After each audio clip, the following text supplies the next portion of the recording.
I was at the Ringling School of Art, and after a couple years, I was in commercial art and advertising, and I've always liked making things. And at some point in time, it just dawned on me that I probably wasn't going to be real happy, designing cornflake boxes, or, something like that. I like making things. And it just so happened about the time that I was at Ringling, they had an exhibit, a Tiffany exhibit. And I grew up in a little church, didn't have any stained glass, and I'd never really thought that much about stained glass. When I saw that stuff, I was fairly taken by it.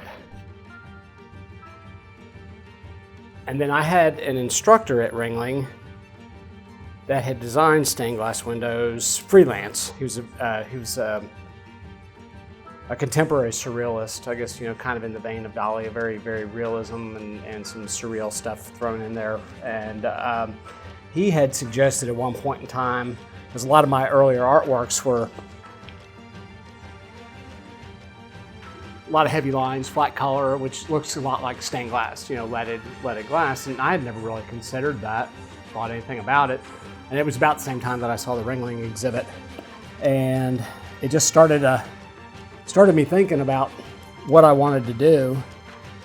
And ultimately, I ended up, after being at Ringling for a couple years, I moved back towards home, which is just south of Philadelphia, and got accepted into the Pennsylvania Academy of the Fine Arts with the intention of continuing my art education and finding a studio to work in. There were, at the time, there were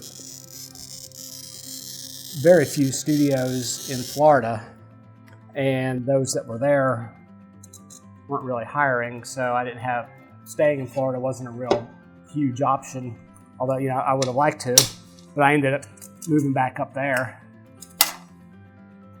I got in a situation there where I ended up going to the academy, and I got a job working at Willett Studios, which I believe is probably one of the oldest stained glass studios in the country. The downside of it was they had some very talented people there, but the downside from my point of view is that it was a union shop, and unions control the ratio of journeymen to apprentices, so that the studios don't use apprentice labor, where they should be using journeymen. So anyway, that I ended up there for a while, and then I found through one of the guys that worked there, they told me about a studio. It was in High Point, North Carolina, and the fellow there at Willett's in Philadelphia said, it's a small shop. He said, but the upside is that you'll learn a lot. And there was an old Englishman that worked there that served an indentured apprenticeship in England in the 1920s as a glass painter. He went to the Royal Academy of Arts a couple days a week, and he worked in the studio a couple days a week. Initially, cleaning glass for the painters, mixing paint. The paint that we use, I'll show you later, is in powdered form, and I actually mix it every time I use it. And then, so I went to work down there.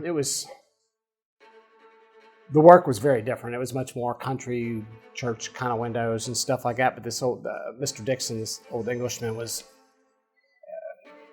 I revered him, and I was lucky enough to spend some time with him, and he showed me pictures and talked to me about restoration work he had done in Canterbury Cathedral and places like that after the war. And it was an interesting little side education. I'd taken a glass class, painting class, with a guy named Albinus Elkis. He was a Lithuanian-born glass painter, served an apprenticeship in Europe, and stuff like that. Very, very cool guy. And he told me one time that he could tell whether a window was any good from outside, never seeing the color or seeing how it was painted or anything. He said, I can tell by the leading if somebody knows what they're doing.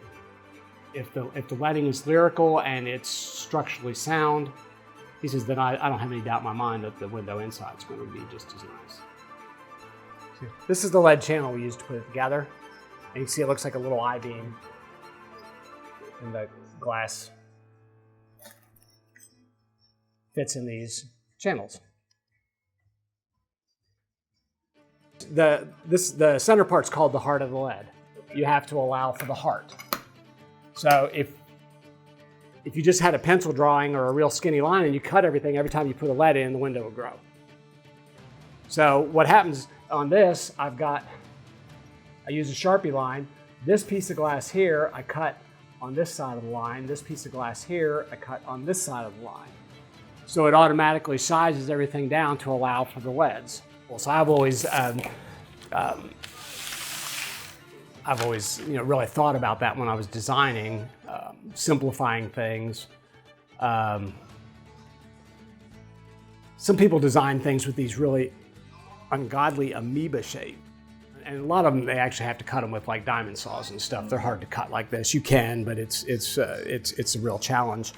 And the downside of that is glass is not made to be handled like that or be in those kind of shapes. So it's real easy for it to break. So to me, when I'm designing glass, it's not only how does my design work, but it's also respecting the materials. So, you can see most of these cuts are fairly simple. I mean, I got little, bumps where the leaves are and where the flowers are, but even the flowers, I mean, you could cut this to where it real closely contoured the flower, but the leading's gonna be a mess when you do that. It gets really hard to deal with at times. So I've, over the years, have really learned to simplify the leading. And I think the designs are cleaner and more concise. I like, even in something that's got a lot going on in it, the lead work is still real concise. I posted a picture of one of these that I was glazing on Facebook, and a friend of mine that's in the glass trade, she commented, she goes, your leading is really, really nice. Because she recognized the way it was laid out and the way it was glazed. The process of putting the window together is called glazing. And so she recognized the quality of the glazing, I guess, for lack of a better word.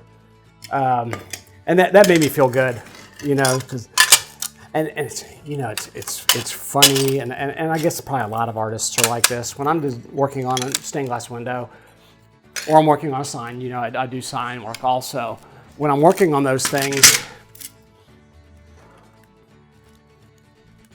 a lot of times when I'm working on things, I'm not thinking about what my clients would think of my stuff. I'm thinking more about what my peers would think.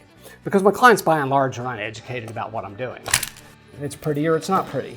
But my peers know what's gone into the piece. And they know if you've done a crummy job or you've done a really good job. So yeah, it's kind of funny. Somebody asked me one time, why do you care what they think? I said, well, I mean, I don't lay awake at night worrying about it, but I said that's kind of my barometer, is what my peers think, not what does. I mean, obviously, I want my clients to be happy. I don't want to make it sound like I don't care what my clients think. That's not the case at all.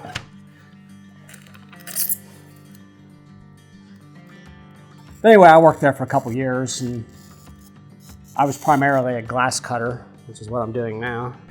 And I always enjoyed that aspect of it, and I learned to paint glass, and I ended up moving here.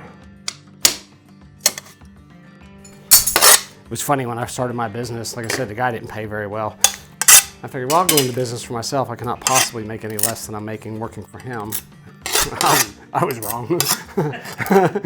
I figured my first year in business, I figured up what I made. I think I made like 85 cents an hour.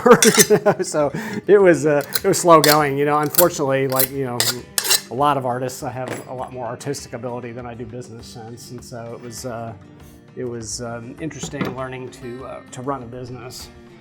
But anyway, it was. I always like to tell people I succeeded in spite of myself, whatever that means. Used to be I could call up and get glass and have it here, within a week or two at the latest. And it took me probably 5 or 6 weeks to get this glass. And I had to refigure my order 2 or 3 times because the factory didn't ship my distributor the stuff that they asked for. And so, then I can't really start cutting, because if I can't get a particular glass, then how's that going to affect all the other colors that I've already picked out? So it became a big snowball, and it really held the job up, just trying to get the glass in. So, but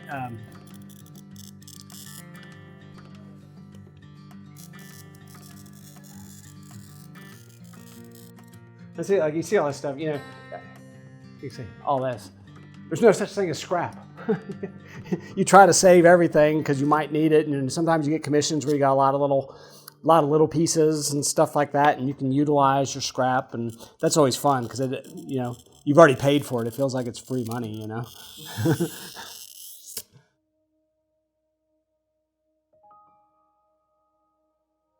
But yeah, being in business, a lot of different kinds of business.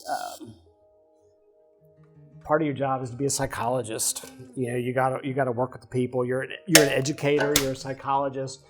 People ask me frequently, why is it so expensive? And something like what we're doing now, videoing this, people can start to see, this is not something. There's no machines that do this. And with this particular project, I had trouble getting glass. There's been some changes in the glass industry also, and I was explaining to my clients have been wonderful about that, because it was really nothing I could do about it. It was really kind of scary, actually, having that much trouble getting glass. There's been some changes in regulations, and glass companies have tightened up, and it's become a seller's market for glass. And so it was used to be I could call up and get glass and have it here, within a week or two at the latest.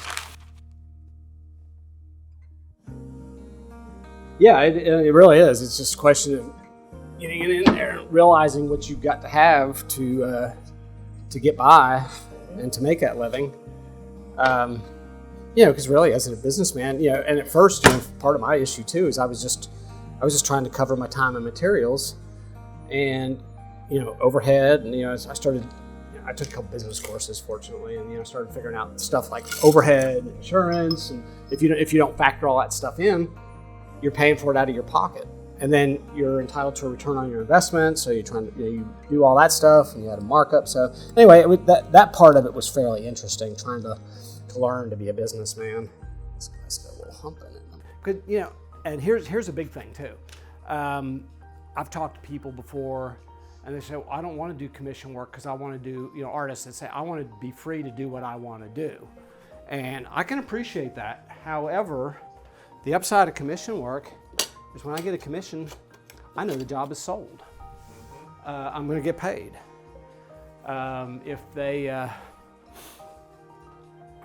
If you do a painting and you stick it in a gallery, it could be there for a year before it sells or more. You never know. It's just the way things are.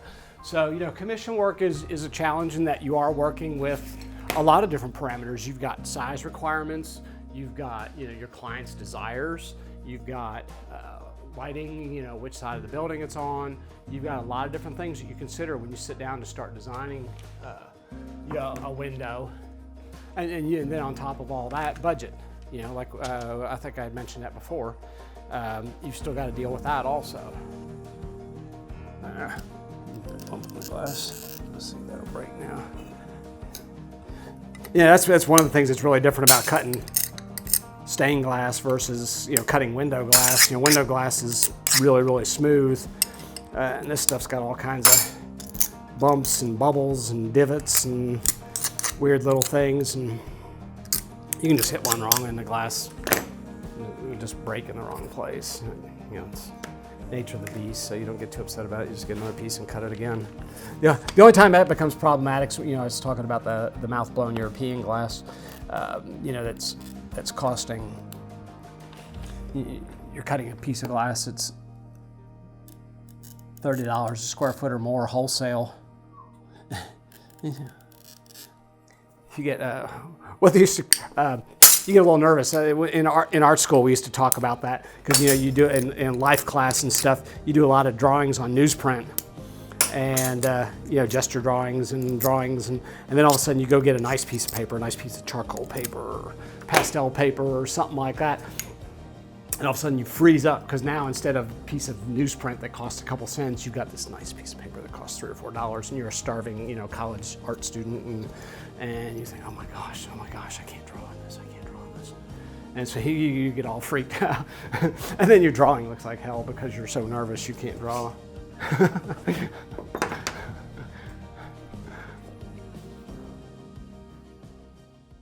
Cementing windows is typically it's the low man on the totem pole job in a studio. That's where you start out. You start out in a studio, you're going to be cementing windows. But you smear the grout all over the window, you work it up under the channels, and then you press the leads down to close the channels up, and you dump whiting on it to absorb it. I make my own putty. It's plaster of Paris and whiting and linseed oil and mineral spirits and a little lamp black to darken it up and a little naphtha to help it dry. Yes, sir. Yes, sir. As long as you're careful with them.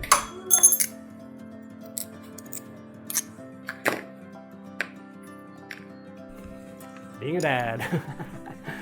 It's the best job ever. But anyway, you do all that. And then on a larger window like this, you'll notice I have horizontal lines designed in. These particular windows are 17 feet tall. And you see I've got heavier lines, and that's where the panels are broken. The glass is broken. That's aluminum frames right there. So I've got 4 panels going down here and 4 panels coming up here. And each one of those lines across here, it gets a reinforcing bar. It's a 1/8 inch by 1/2 inch steel bar that's soldered on the window this way. And that, because lead is soft enough to bend around the glass, it's also soft enough. If you've seen old stained glass windows, sometimes they kind of get a pot belly down at the bottom, kind of like us guys, What happens is, all the pressure of gravity and everything on the windows, after a while, it pushes down and the weight's got to go somewhere, so it starts to buckle out. It's really bad if you have like a flat border going across the bottom there. So one thing, and this is where you can usually tell if somebody is new to stained glass or somebody's been designing for a while. An experienced designer will always put his structural lines in before he ever starts the design. Because you design to it. And that's why I have all my breaks where my bars are going. It makes the window much stronger. It makes it easier to bar. It makes it, you don't want, especially on the outside edges, you don't want a bar running across. If that was one piece of glass, you don't want a bar running across here and being soldered there, because if you hit it wrong, it's going to break that glass, and you're going to be really, really angry. For bigger installations like stuff, I'm fully competent at doing it, but I'm one of those, since I do work by myself, I use subs for a lot of things, and smaller windows, I just install them by myself. It's no big deal. Most residential stuff I'm doing solo. If it's bigger windows, so they're up high, then I've got a friend that helps me with my sign work and my installs both. He's very competent. He's been in remodeling forever, so he's a very competent carpenter and finish carpenter and trim, which I'm not. Woodworking, I'm one of those hacks. So I hire somebody that knows what they're doing. And if it's a commercial job, a bigger job with a lot of aluminum frames and stuff like that, then I typically, I've got a commercial glass contractor that I work with for those. That works out well, but both of them are really good to work with. So having people you can trust to work with you on projects is crucial. It's essential. It's non-negotiable.